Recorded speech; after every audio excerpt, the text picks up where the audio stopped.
I May Be Wrong, beyond Natiko Lindeblad.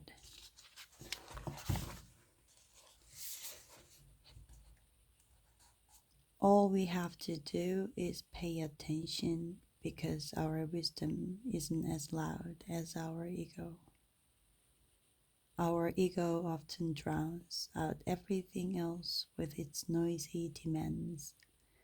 That's why it can make sense to turn the frequency to a different wavelength from time to time, to find moments of stillness in our everyday lives in whatever way makes sense to us.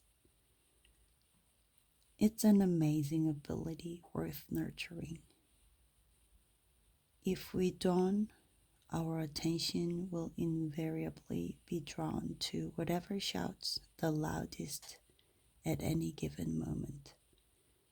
That leads to drama, that leads to conflict, that leads to anxiety and unhappiness, a constant struggle against reality.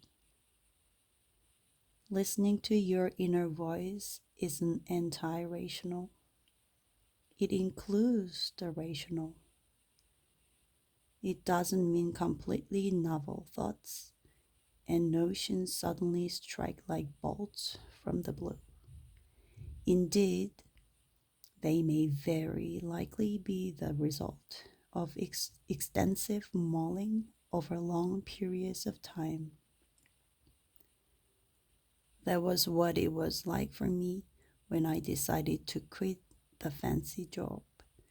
Those thoughts had been there for a while, running in the background.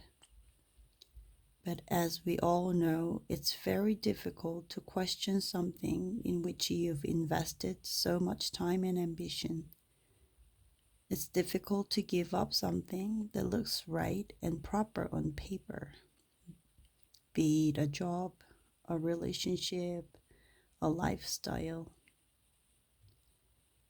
But when I let go of my thoughts a little, allow them to flow more freely, I'm able to make room for a truer conviction.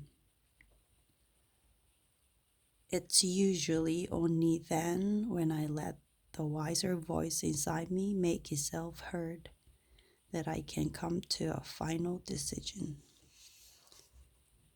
I haven't reasoned my way to this or that.